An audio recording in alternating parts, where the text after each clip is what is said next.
Hello friends, एक बार फिर स्वागत है आपका शिखर आईसीएस चैनल में, जहां आप देख रहे हैं ऐसे वीडियोस जो अलग अलग एग्ज़ाम्स के लिए उपयोगी है, particularly for the exams of prelims and mains organised by UPSC और यूपीपीसीएस और एमपीपीएससी। और इनमें हम ऐसे वीडियोस देख रहे हैं जो खासतौर पे जनरल स्टडीज़ के अलग अलग टॉपिक्स पर आधारित है। तो आज हम करंट अफेयर्स पर करंट अफेयर का एक बड़ा इंपॉर्टेंट टॉपिक ले रहे हैं जो कश्मीर पर आधारित है।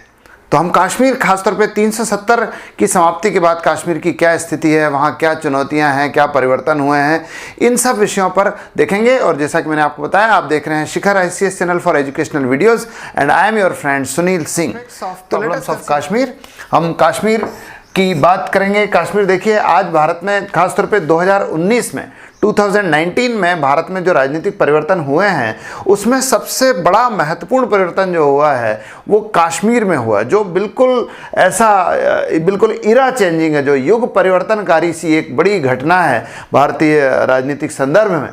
तो हम इसमें देखेंगे कि 370 और खासतौर पे 35A जो है वो क्या है, आर्टिकल 35A क्या है, 370 आर्टिकल क्या है भारतीय संविधान की, जो कश्मीर को विशेष दर्जा देते थे। दूसरा ये कि क्या परिवर्तन किए गए हैं 2019 में, और फिर ये कि भावी चुनौतियाँ भविष्य में, what are the future challenges before Kashmir, before the administration and ruling of Kashmir. तो हम इन अलग अलग चीज़ों को देखेंगे। सबसे पहले हम देखते हैं कि 370 क्या है। देखिए, ऐसा है कि कश्मीर जो है वो पहले एक देशी रियासत था, भारत की स्वतंत्रता से पहले एक देशी रियासत था, और भारत में उसका विलय हुआ है 1947 में। 1947 में 15 अगस्त के बाद, ध्यान रखिए, सितंबर 1947 में उसका भारत में विलय हुआ है, और वहाँ के महाराजा हरी सिंह ने उसका भारत में लेटर ऑफ एनेक्सेशन जो कहलाता है, विलय का जो पत्र है, उस पर हस्ताक्षर किए, और उसके द्वारा कश्मीर का भारत में विलय हुआ है। और उसके पश्चात कश्मीर को एक विशेष दर्जा दिया गया, और इसके अंतर्गत कश्मीर का अपना संविधान बनाया गया। कश्मीर का अपना संविधान बनाया। कश्मीर में एक अलग से संविधान सभा का गठन हुआ 1950 में। 1957 में उस संविधान सभा ने कश्मीर के लिए एक विशेष अलग संविधान बनाया। तो भारतीय संविधान जनरली कश्मीर में लागू नहीं होता है। आर्टिकल 370 इसी से संबंधित है। अनुच्छेद 370 भारतीय संविधान का अनुच्छेद 370 जो है, article 370 of Indian constitution, it says that Kashmir, इसमें दो तीन चीज़ें हैं। एक तो ये कि Kashmir is an integral part of India, Kashmir Bharat का एक अभिन्न अंग है, एक तो ये। दूसरा ये कि आर्टिकल 1 और आर्टिकल 370 इनको छोड़कर भारतीय संविधान की कोई भी आर्टिकल कश्मीर पर लागू नहीं होता है। तो फिर कश्मीर का शासन कैसे चलेगा, वो मैंने पहले ही बताया आपको कि कश्मीर का शासन चलेगा according to the provisions of constitution of Kashmir, जो कश्मीर की एक विशिष्ट, एक स्पेसिफिक कॉन्स्टिट्यूएंट असेंबली ने बनाया था 1957 में। तो आर्टिकल 370 जो है भारतीय संविधान की एक अनुच्छेद है, जिसमें यह कहा गया है कि कश्मीर में भारतीय संविधान की केवल दो ही अनुच्छेद लागू होते हैं, आर्टिकल 1 और दूसरा आर्टिकल 370, और इसके अलावा फिर बाकी चीज़ें कश्मीर के संविधान से लागू होती हैं। तो इसका एक बड़ा विशेष प्रभाव ये पड़ता है कि इस स्थिति का, इस स्टेटस का, that Kashmir has its own separate constitution, इस स्टेटस का एक बड़ा महत्वपूर्ण इम्पैक्ट सा पड़ता है कि भारतीय संविधान की कई चीज़ें वहाँ लागू नहीं होती। जैसे आप देखिए, राष्ट्रीय आपातकाल की बात कीजिए। राष्ट्रीय आपातकाल, नेशनल इमरजेंसी की बात करते हैं। आर्टिकल 352 में नेशनल इमरजेंसी का वर्णन है। भारत में कहीं भी नेशनल इमरजेंसी जो है राष्ट्रपति लगा सकता है यदि देश का सुरक्षा संकट में हो, because of war, because of external invasion, और because of internal unrest, because of armed revolt. इनके कारण अगर देश की सुरक्षा संकट में होगी तो राष्ट्रपति लगा सकता है। लेकिन कश्मीर में ध्यान रखिए, कश्मीर में आर्टिकल 352 तभी लग सकता था, मैं अभी बात कर रहा हूँ 370 के कारण कश्मीर को क्या स्पेशल स्टेटस मिला हुआ था, इसकी बात कर रहे हैं फ्रेंड्स, जरा ध्यान रखिए। तो आर्टिकल 352 के अनुसार कश्मीर में नेशनल इमरजेंसी तभी लगाई जा सकती थी जबकि कश्मीर की खुद की जो कॉन्स्टिट्यूएंट असेंबली है, या कश्मीर की जो खुद की जो विधानसभा है, लेजिस्लेटिव असेंबली है, ये जो है उसको अप्रूव करें।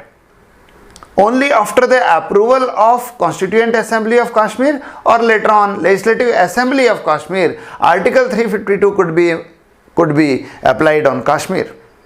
ये स्टेटस था। एक तो ये था। दूसरी चीज आप देखिए कि वहां वित्तीय आपातकाल नहीं लगाया जा सकता था।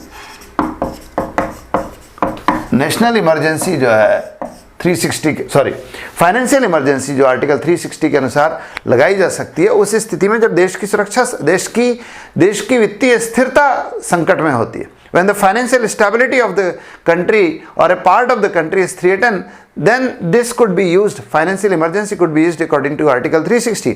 But लेकिन कश्मीर में लागू नहीं की जा सकती थी because of this Article 370।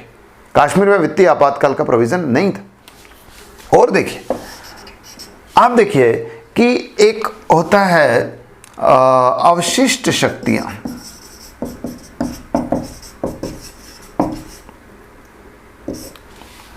Residual power कहते हैं। रेसिडुअल पावर को थोड़ा सा हम समझेंगे। देखिए ये वीडियो थोड़ा सा लंबा होगा पर इससे आपको कश्मीर की स्थिति पूरी समझ में आएगी। पास्ट क्या था, प्रेजेंट क्या है और फ्यूचर क्या है कश्मीर का। इन तीनों के बारे में हम इस वीडियो के माध्यम से बात कर रहे हैं। थोड़ा बड़ा होगा, you will have to keep patience, लेकिन आपको समझ में आएगा और आपके लिए बहुत उपयोगी है। खासतौर पे मेंस जो लोग देना चाहते हैं, जो लोग इंटरव्यू देना चाहते हैं, जो लोग ऐसे का पेपर अटेम्प्ट करना चाहते हैं, उनके लिए बहुत यूजफुल है। रेसिडुअल पावर क्या होते हैं? देखिए ऐसा हमने पहले भी पढ़ा है कुछ वीडियोज़ में कि भारतीय संविधान में केंद्र और राज्य के बीच में विधायी शक्तियों का विभाजन किया गया है। There is a division of legislative powers between centre and state, that कि किन विषयों पर केंद्र कानून बना सकता है, किन विषयों पर राज्य कानून बना सकता है। तो उसके लिए भारतीय संविधान की जो 7वीं अनुसूची है, जो 7th शेड्यूल है, इसमें 3 सूचियों का वर्णन है। It has 3 lists, central list, state list and concurrent list. केंद्रीय सूची जिसको संघीय सूची कहते हैं, राज्य सूची और स्टेट और जो राज्य सूची है, और तीसरी जो है वो समवर्ती सूची है। तो केंद्र सूची के विषयों पर केंद्र कानून बना सकता है, राज्य सूची के विषयों पर राज्य कानून बना सकता है, और समवर्ती सूची के विषय ऐसे होंगे जिन पर केंद्र और राज्य दोनों कानून बना सकते हैं। लेकिन there is a provision in article 249 कि कुछ ऐसे विषय भी हो सकते हैं जो इन तीनों विषयों में सम्मिलित नहीं है। कुछ ऐसे विषय भविष्य में आ सकते हैं जो इन तीनों सूचियों में सम्मिलित नहीं, which are not included in all the 3 list of central union list और central list, state list and concurrent list. इन तीनों सूचियों में सम्मिलित नहीं है। यदि उन पर कानून बनाने की जरूरत पड़ेगी तो इसको हम कहते हैं रेसिडुअल शक्ति, रेसिडुअल पावर्स। उन विषयों को जिन पर वो विषय जो तीनों सूचियों में सम्मिलित नहीं है वो कहलाते हैं रेसिडुअल सब्जेक्ट्स, अवशिष्ट विषय, और उन पर कानून बनाने की जो शक्ति है वो अवशिष्ट शक्ति कहलाती है। फ्रेंड्स, इसको फिर से मैं बता रहा हूं, ऐसे कोई भी विषय जो इन तीनों सूचियों में सम्मिलित नहीं है वो अवशिष्ट विषय कहलाते हैं, और उन विषयों पर कानून बनाने का अधिकार भारत में केंद्र सरकार को है। आर्टिकल 249, आर्टिकल याद रखिएगा, आर्टिकल 249 ये कहता है कि centre has power to legislate over a subject which is a residual subject, that is it is not included in all the 3 lists of 7th schedule।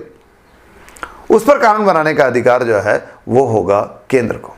लेकिन because of this article 370, because of the fact that Kashmir was having its own constitution, Kashmir के मामले में अवशिष्ट विषय राज्य के पास था। सामान्य तौर पे अवशिष्ट विषय पर कानून बनाने का अधिकार यानी अवशिष्ट शक्ति केंद्र के पास होती है, but in case of Kashmir it was given to state because of this 370। समझ में आ रहा है आपको? तो अवशिष्ट विषय भी जो है वहां पर राज्य के पास थे। फिर बात करते हैं इसकी 35A की। भारतीय संविधान का एक आर्टिकल है 35A, जिसमें एक व्यवस्था की गई है कि कश्मीर में, जम्मू कश्मीर का जो राज्य है, स्टेट ऑफ जम्मू कश्मीर में स्थायी परिसंपत्ति खरीदने, क्रय विक्रय करने, किराए पर लेने और स्थायी रूप से व्यवसाय करने, स्थायी रूप से कोई बिजनेस ऑपरेट करने का अधिकार केवल ऐसे लोगों को होगा जो कश्मीर के मूल निवासी हैं, who are original resident of, who are bona fide domicile citizens of Kashmir. जो डोमिसाइल है, जो वहाँ के मूल निवासी है, केवल उन्हीं को स्थायी रूप से व्यवसाय करने और स्थायी परिसंपत्ति यानी जमीन जायदाद रियल एस्टेट्स खरीदने का, किराए पर लेने का अधिकार होगा, और किसी को नहीं होगा।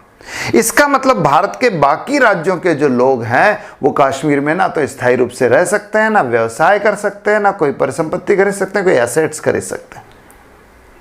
और ध्यान रखिए, इसके कारण दो चीजें हो रही थी। आर्टिकल 35A के कारण ये हो रहा था। अब इसमें एक प्रोविजन ये भी था कि यदि कोई व्यक्ति, यदि कश्मीर की कोई स्त्री कश्मीर के बाहर के किसी व्यक्ति से विवाह करती है, उस स्थिति में भी उसकी संपत्ति का मालिक या उसकी संपत्ति में कोई भी लेना देना उसके पति का नहीं हो सकता था, क्योंकि वो तो बाहर का नागरिक, बाहर का मूल निवासी था। सिटीजनशिप नहीं है, ध्यान रखिए, सिटीजनशिप तो इंडिया की ही है, लेकिन वो जो डोमिसाइल है, वो जो मूल निवासी है, वो मूल निवासी चूंकि वो कश्मीर का नहीं है, इसलिए उसको नहीं हो सकता था। अब इसका एक उल्टा पक्ष भी देखिए, जो कई बार जो सोशल मीडिया है उस पर उसकी बड़ी चर्चा होती थी, और लेकिन उसको क्लियर नहीं था। आज देखिए क्लियर हो सकता है वो। इसके कारण ऐसा भी था कि जो पीओके था, पाक ऑक्यूपाइड कश्मीर है, पाक अधिकृत कश्मीर है। पाक अधिकृत कश्मीर का मतलब कश्मीर का ही एक ऐसा हिस्सा है जो 1947-48 में भारत पाकिस्तान के बीच में हुए युद्ध के कारण जिस पर पाकिस्तान ने अधिकार कर लिया है। Although it is a part of India, it is a political part of India, Bharat के नक्शे में हम उसको दिखाते हैं, वो भारत के भाग है, लेकिन उस पर अभी कब्जा कर रखा पाकिस्तान ने। उसको हम पीओके कहते हैं, पाक अधिकृत कश्मीर कहते हैं। तो पाक अधिकृत कश्मीर का कोई व्यक्ति कश्मीर का मूल निवासी माना जाता है। इसका मतलब पाक अधिकृत कश्मीर का कोई व्यक्ति भारतीय जो कश्मीर है इसकी किसी महिला से विवाह करता है, तो चूंकि वो कश्मीर का है इसलिए उसे कश्मीर में परिसंपत्ति खरीदने, उसे कश्मीर में व्यवसाय करने का अधिकार है। यानी ऐसे व्यक्ति को जो पाकिस्तान में रह रहा है, पाकिस्तान ऑक्यूपाइड कश्मीर में रह रहा है, वो कश्मीर के साथ, कश्मीरी लड़की के साथ विवाह करता है, तो उसे कश्मीर में, चूंकि वो कश्मीर का मूल निवासी है, उसे कश्मीर में व्यवसाय करने का अधिकार है, संपत्ति खरीदने का अधिकार है, लेकिन किसी भारतीय नागरिक को नहीं है। This was happening because of this article 35A। तो ये 370 और 35A के कारण ये सब हो रहा था। देखिए ये दो चीजें कि इसको समझने के दो एंगल है, इसके प्रभाव के दो एंगल। एक तो ये कि ये चीज़ें कश्मीर को भारत का अखंड और इंटीग्रल पार्ट होने से रोकती थी, क्योंकि एक प्रकार का अलगाव का भाव था, क्योंकि एक प्रकार के राजनीतिक अलगाव का भाव था कि वो भारत से अलग है, उनका संविधान अलग है, उनकी व्यवस्था अलग है, उनका व्यवसाय अलग है। तो एक तो ये कारण था, लेकिन इसका अलगाव था, मतलब वो अपने आप को अलग ही समझते थे। भारत के लोग भी कश्मीर को अलग समझते थे, क्योंकि वो इसके कारण उनका एक स्पेशल स्टेटस था, स्पेशल पॉलिटिकल स्टेटस था, स्पेशल कॉन्स्टिट्यूशनल स्टेटस था। दूसरी चीज़ देखिए कि because of this article 35A Bharat के लोग कश्मीर में निवेश नहीं करते थे, इन्वेस्ट नहीं करते थे, दुकान नहीं खरीद सकते थे, संपत्ति नहीं खरीद सकते थे। इसके कारण कश्मीर का विकास भी क्या हो रहा था, अवरुद्ध था। तो ये 370 और 35A का मामला है फ्रेंड्स। अब आप देखिए कि चेंज क्या हुआ है, what is the change made in 2019, जो बड़ा जबरदस्त, बड़ा ऐतिहासिक है, बड़ा मैं कह रहा हूं कि युग परिवर्तनकारी है, इरा चेंजिंग चेंजेस है। तो परिवर्तन जो हुआ वो एक तो आर्टिकल 370 को समाप्त कर दिया गया कि कश्मीर को एक जो विशेष स्थिति मिली थी भारतीय संविधान में, कश्मीर राज्य को, जम्मू कश्मीर के राज्य को, वो समाप्त कर दी गई। यानी अब कश्मीर में भी भारत का संविधान लागू होगा। वो जो कश्मीर का अपना सेपरेट कॉन्स्टिट्यूशन का जो स्टेटस था, दैट वाज एबोलिश्ड, उसको समाप्त कर दिया गया कि अब कश्मीर का विशेष संविधान नहीं होगा। Kashmir will be ruled, Kashmir will be administered according to the constitution of India. ये चीज हो गई, तो 370 समाप्त हो गया। अब इसके कारण एक और चीज हुई, इसको भी समझिए। 370 होने के बाद, खासतौर पे कश्मीर का 1957 में अपना विशिष्ट अलग संविधान बनने के बाद भारत में जितने भी कानून बने हैं जब भी कोई कानून बनता है, कोई एक्ट बनता है, कोई अधिनियम बनता है, तो उसमें संसद एक स्पेसिफाइड करती है कि साहब ये किस क्षेत्र में लागू होगा। तो अक्सर उन कानूनों में लिखा रहता था जम्मू कश्मीर को छोड़कर संपूर्ण भारत में लागू, implemented in India, in entire India accept the state of Jammu and Kashmir. सारे इसी तरह के कानून थे, चाहे वो SC/ST एक्ट ले लीजिए, चाहे वो मानवाधिकार अधिनियम ले लीजिए, घरेलू हिंसा अधिनियम ले लीजिए, सारे कानूनों में ये चीज होती थी। लेकिन अब 370 समाप्त हो जाएगा, तो वो जो कानून होंगे अब कैसे बनेंगे? कानून ऐसे बनेंगे जो पूरे भारत में समान रूप से लागू होंगे, यानी इंक्लूडिंग जम्मू कश्मीर में लागू होंगे। तो 370 समाप्त हुआ। दूसरी चीज 35A को समाप्त कर दिया गया। 35A भारतीय संविधान का जो अनुच्छेद था 35A, उसको समाप्त कर दिया। यानी कश्मीर में जो विशेष स्थिति थी कि अब कश्मीर के लोग ही, कश्मीर के जो मूल निवासी है वही केवल व्यवसाय कर सकते हैं, वही केवल स्थायी परिसंपत्ति खरीद सकते हैं, नहीं, अब जो है कोई भी भारतीय नागरिक जो है जैसे अन्य राज्यों में जाके व्यवसाय कर सकता है, परिसंपत्ति खरीद सकता है, प्रबंधन कर सकता है, असेट्स का मैनेजमेंट कर सकता है, वो कश्मीर में भी हो सकता है। तो 35A को भी समाप्त किया गया। और फिर जो चेंज किया गया वो बड़ा ड्रेस्टिक चेंज है, वो पॉलिटिकल पॉइंट ऑफ व्यू से बड़ा ड्रेस्टिक चेंज है। ऐसा है कि कश्मीर जो है उसके 3 भाग है। आप जरा ऐसे समझिए, कश्मीर का नक्शा हम मोटे मोटे तौर पे बनाते हैं। इसके 3 भाग है। यहाँ जो पंजाब से लगा हुआ इलाका है ये जम्मू कहलाता है। ये जो है ये कश्मीर वैली है, कश्मीर घाटी है। और ये वाला जो इलाका है ये लद्दाख है। ये जम्मू कश्मीर राज्य के ही 3 प्रभाग माने जाते, 3 विभाग माने जाते थे। और ये कल्चरल पॉइंट ऑफ व्यू से भी थोड़े से अलग अलग थे, क्योंकि जम्मू जो है ये हिंदू और सिख बहुल है। कश्मीर जो है, Kashmir valley, it was having population of Muslim majority population. और लद्दाख में जो है बौद्ध है, बौद्ध ये ज़्यादा था। तो जो तीसरा चेंज किया गया वो ये कि कश्मीर, जम्मू कश्मीर की जो राज्य की परिस्थिति थी, स्टेटस ऑफ ए स्टेट था, वो समाप्त कर दिया गया। और जम्मू कश्मीर को अब 2 केंद्र शासित प्रदेशों में, सेंट्रल टेरिटरी में डिवाइड कर दिया गया। एक सेंट्रल टेरिटरी होगी जम्मू और कश्मीर की, और एक सेंट्रल टेरिटरी होगी लद्दाख की।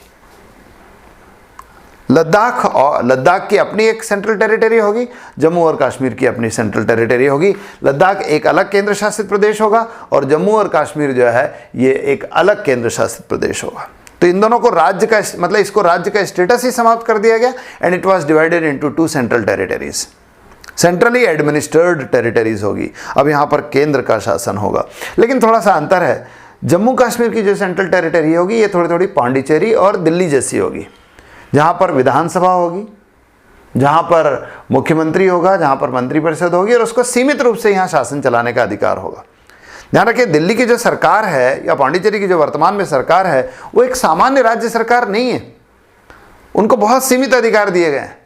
वहाँ पर केंद्र का ही शासन चलता है, कुछ सीमित मामले में राज्य की सरकारों को अधिकार दिया गया है। उसी तरह का शासन अब यहाँ होगा, यहाँ केंद्र का ही शासन होगा, लेकिन कुछ सीमित मामलों में यहाँ की सरकार काम करेगी, मुख्यमंत्री होगा, 3-4 मंत्री होंगे, एक छोटी विधानसभा होगी और ये काम करेंगे। लद्दाख में लेकिन देखिए, लद्दाख जो है एक ऐसी सेंट्रल टेरिटरी होगी जहाँ पर जो पूरी तरह से केंद्र के द्वारा संचालित होगा। यहाँ पर कोई विधानसभा नहीं होगी, कोई मुख्यमंत्री नहीं होगा। ये बिल्कुल वैसे होगा जैसे लक्षद्वीप होता है, अंडमान निकोबार होता है, दमन दीव होता है, इस तरह से ये संचालित होता है। तो इस तरह की सेंट्रल टेरिटरी में इनको डिवाइड कर दिया गया है। अब पूरी तरह से जम्मू कश्मीर केंद्र के द्वारा संचालित किया जाएगा। तो इसके होने के कारण सेंट्रल टेरिटरी से क्या हो गया, एक्चुअली क्या होता था कि हमारे पास जम्मू कश्मीर, स्वतंत्रता के बाद से जम्मू कश्मीर एक बड़े समस्याग्रस्त क्षेत्र है। आतंकवाद की समस्या है, दूसरे अलगाववाद की समस्या है, और इन समस्याओं का सामना केंद्र को करना पड़ता था, जबकि सरकार वहाँ एक अलग होती थी। और वहाँ जो भी सरकारें होती थी शुरू से, चाहे वो शेख अब्दुल्ला की सरकार हो, फारूक अब्दुल्ला ने जो सरकार चलाई, महबूबा मुफ्ती के द्वारा चलाई गई सरकारें, कोई सी भी सरकार, उनका हल्का सा झुकाव जो है वो आतंकवादियों की ओर होता था, अलगाववादियों की ओर होता था, कई बार पाकिस्तान की तरफ भी होता था, ऐसे भी आरोप लगाए जाते हैं। तो उसके कारण क्या होता था कि केंद्र की जो नीतियां हैं वो उतने प्रभावी ढंग से वहां लागू नहीं होती थी। लेकिन अब आप देखिए कि अब केंद्र की नीतियां, अब चूंकि सारा शासन केंद्र का ही होगा, वहां की सरकार प्रभावी होगी नहीं, सरकार होगी नहीं कुछ जगह पे, और सरकार होगी भी तो उतनी प्रभावी नहीं होगी। तो अब केंद्र पूरे फुल फ्लेजेड ढंग से यहां पर काम कर सकता है। ध्यान रखिए, ये जो विधानसभा का प्रोविज़न है या मुख्यमंत्री का प्रोविज़न है, ये भी अभी वहाँ पर लागू नहीं किया गया है, व्यवस्था कर दी गई है, अभी लागू नहीं किया गया है, और अभी यहाँ पर पूरा शासन केंद्र के द्वारा ही संचालित किया जा रहा है। तो अभी हमने देखा 370-35A क्या है, इसके कारण किस प्रकार से विशेष शासन था, फिर परिवर्तन क्या किया गया जो 2019 में किया गया, जो बड़ा ज़बरदस्त परिवर्तन है। Now we will talk about the future challenges for Kashmir. Kashmir के सामने क्या भविष्य में चुनौतियाँ हैं, बड़ी ज़बरदस्त चुनौतियाँ। देखिए, एक तो आतंकवाद की चुनौती है, चैलेंज ऑफ टेररिज्म। आतंकवाद की चुनौती, आतंकवाद का मतलब लेना देना यूं कि पहले से ही पाकिस्तान के द्वारा, पाकिस्तान स्पॉन्सर्ड टेररिज्म वहाँ पर चल रहा था, क्रॉस बॉर्डर टेररिज्म। पाकिस्तान उनको, आतंकवादियों को पनाह देके उनको अपने यहाँ ट्रेन करके यहाँ प्रवेश कराता था, और वो जो है यहाँ पर आतंकवादी गतिविधियों को बढ़ावा दे रहे थे, तो वो आतंकवाद चल रहा था। अब आप देखिए, ये आतंकवाद थोड़ा और बढ़ सकता है। क्यों बढ़ सकता है? क्योंकि कश्मीर के मामले में पाकिस्तान पिछले 70 साल से अपनी एक विशेष नीति बनाता था कि वो कश्मीर को स्थिर नहीं होने देगा, कश्मीर को शांत नहीं होने देगा, कश्मीर में भारत की प्रभुत्व को नहीं बढ़ने देगा। लेकिन ये जो 370 और 35A समाप्त किया गया है, इसके द्वारा एक झटके में पिछले 70 साल में पाकिस्तान की जितनी स्ट्रेटेजी थी, that was completely ruined, that was completely vanished, उसको पूरी तरह से तहस नहस कर दिया गया है इस परिवर्तन में। तो पाकिस्तान तो बहुत बुरी तरह तिलमिलाया हुआ है। इसलिए पाकिस्तान जो है अब यहाँ पर और ज़्यादा आतंकवादी गतिविधियाँ बढ़ाना चाहता है, क्योंकि वो तिलमिलाया हुआ है, उसकी नीतियाँ सारी खत्म हो गई, और अंतर्राष्ट्रीय समुदाय ने भी उसका कोई समर्थन नहीं किया। इसलिए वो तिलमिलाया, आतंकवाद बढ़ेगा, ये चुनौती है। लेकिन आप देखिए कि इसके साथ आप देखिए कि घटनाएं बढ़ी है। अभी दक्षिणी कश्मीर की बजाय उत्तरी कश्मीर में जो है आजकल घटनाएं जो है, जैसे हंदवाड़ा में अभी पिछले कुछ दिनों से आतंकवादी गतिविधियां बहुत सारी हुई, उसमें भारतीय जो सुरक्षाकर्मी हैं वो भी मारे गए, कई वो शहीद हुए। लेकिन भारतीयों के पास अब पावर ज़्यादा है, क्योंकि अब राज्य सरकार जो है, राज्य का प्रशासन वो केंद्र के पास ही है। तो राज्य सरकार की जो थोड़ा सा सपोर्ट था, थोड़ा सा उनके प्रति झुकाव था, थोड़ा उनके प्रति नरम रुख था, वो समाप्त हो गया है। आपने देखा होगा कि पिछले 5-6 महीने में लगातार बहुत स्ट्रिक्टली जो है आतंकवादियों के विरुद्ध अभियान चलाया जा रहा है। आप देखिए, इस नीति में भी परिवर्तन आया। पहले यह होता था कि आतंकवादी कोई घटना करते थे और उसका रिटेलिएशन, उसका जवाब देते थे सुरक्षाकर्मी, लेकिन अब नीति बदल गई है। अब सुरक्षाकर्मी उनकी टोह लगाते हैं और उन पर आक्रमण करते हैं, और वो बचाव करते हैं। तो ये भी एक चेंज हुआ है। तो आतंकवाद एक बड़ी चुनौती है, यहाँ पर इसका सामना करना होगा। दूसरी चुनौती जो है विकास की है, क्योंकि अब अगर कश्मीर को भारत सरकार ने, केंद्र सरकार ने अपने हाथ में लिया है, तो अब उनसे अपेक्षा की जाएगी वो तीव्र विकास करें, तेज विकास करें। इंफ्रास्ट्रक्चरल डेवलपमेंट वहाँ होना है बहुत सारा, वहाँ बांध बनने हैं, वहाँ ब्रिज बनने हैं, वहाँ ट्रांसपोर्टेशन का काम होना है, वहाँ जो फूड इंडस्ट्रीज़ है, खासतौर पे फूड प्रोसेसिंग की जो इंडस्ट्रीज़ है वो लगाई जानी है, वहाँ पर बिजली का उत्पादन बढ़ाया जाना है, बहुत सारा काम करना है। तो डेवलपमेंट का बहुत सारी चुनौतियाँ, और वो उसमें सरलता भी होगी इसके कारण, 35 से समाप्त कर दिए जाने के कारण अब कई भारतीय व्यवसायी वहाँ पर अपने उद्योग लगाने के लिए इच्छुक होंगे। कई व्यवसायियों ने इसके लिए जो है आवेदन दिए हैं सरकार को, इसके लिए अपनी जो है तत्परता प्रकट की है कि वो करना चाहते हैं। हालांकि इसके लिए ये एक बड़ी चुनौती है, पहले ये समाप्त करना होगा, शांति स्थापित करनी होगी, तब ये होगा। विकास एक बड़ी चुनौती है। फिर इसके अलावा चुनौती है विश्वास, trust. There is a trust deficit, क्योंकि जिस तरह से कश्मीर को अभी तक चलाया गया सरकारों के द्वारा, उन्होंने ये बताया कि साहब भारत की सरकार, जैसे ऐसा लगता था कि कश्मीर भारत का हिस्सा नहीं, भारत अलग है, कश्मीर अलग है। तो ऐसा बताया जाता था कि भारत की सरकार कश्मीर के हित में काम नहीं करती। लेकिन अब ये ट्रस्ट डेवलप करना होगा, और ट्रस्ट डेवलप करने के लिए दो चीज़ें, एक तो रोज़गार विकसित करना होगा, कश्मीर के लोगों को रोज़गार विकसित करना होगा, उनका स्किल डेवलपमेंट करना होगा, उनको छोटे छोटे माइक्रो फाइनेंस ऋण देने होंगे, सूक्ष्म ऋण देने होंगे, अपना खुद का स्वरोजगार आरंभ करें, ये करना होगा। दूसरी चीज़ यह है कि उनको डेमोक्रेटिक जो प्रोसेस है, जो लोकतांत्रिक प्रक्रिया है, उसमें उनको इंक्लूड करना होगा। अब आप देखिए, चूंकि राज्य का स्टेटस समाप्त हो गया तो जो डेमोक्रेटिक प्रोसेस है वो एक दृष्टि से तो समाप्त हो गई है, क्योंकि वो जो राज्य स्तर की जो राजनीति थी वो समाप्त हो गई। लेकिन अब आप इसको एक नए सिरे से आरंभ कर सकते हैं, और वो है लोकल एडमिनिस्ट्रेशन के माध्यम से, स्थानीय स्वशासन के माध्यम से, लोकल सेल्फ गवर्नेंस के माध्यम से। गांव की जो पंचायतें हैं और जनपद पंचायतें, जिला पंचायतें हैं, और जो नगर निगम है, नगर पालिकाएं हैं, इनको इस्टेब्लिश करके, इनको सक्रियता देके, यहाँ जो लोगों की छोटी छोटी यहाँ से नया नेतृत्व को बढ़ावा देके, नई लीडरशिप डेवलप करके आप यहाँ पर डेमोक्रेटिक प्रोसेस में आम आदमियों को इंक्लूड कर सकते हैं, उनको इन्वॉल्व कर सकते हैं, विकास की प्रक्रिया में उनको सम्मिलित कर सकते हैं। उनमें दो विश्वास जागेगा, एक तो उनको भारत से जुड़ने का विश्वास जागेगा, और दूसरा ये जागेगा कि वो स्थानीय स्तर पर विकास का काम वो खुद कर रहे हैं, क्योंकि वो नगर पालिका, ग्राम पंचायत, इनके माध्यम से किए जाएंगे। तो यहाँ पर विश्वास बढ़ाने के लिए दो चीज़ करनी चाहिए। मैंने बताया, एक तो रोजगार को बढ़ावा देना चाहिए, और दूसरा लोकल सेल्फ गवर्नेंस को एक्टिव किया जाना चाहिए, ताकि लोग जो है वो जुड़ें इससे। ये किया जा सकता है। लेकिन एक बड़ी ज़बरदस्त काम जो है यहाँ पर होना है, घर वापसी की।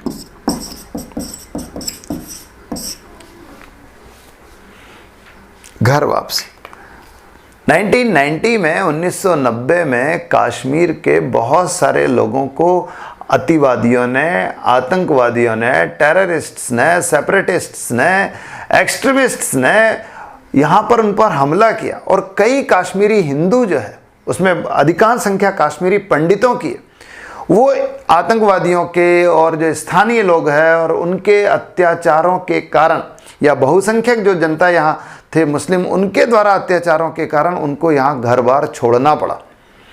वो अपना चलता व्यवसाय छोड़ के, अपना घर बार छोड़ के, अपनी संपत्तियाँ छोड़ के भाग गए, विवश हो गए जम्मू आने के लिए। दिल्ली आके वो पिछले 30 साल से जो है वो ऐसे लोग जिनकी अपनी परिसंपत्तियां थी, जिनके अपना व्यवसाय थे, जो वेल टू डू थे, संपन्न थे, समृद्ध थे, उन्हें जो है टेंट्स में, शिविरों में, राहत शिविरों में रहने के लिए विवश किया गया है।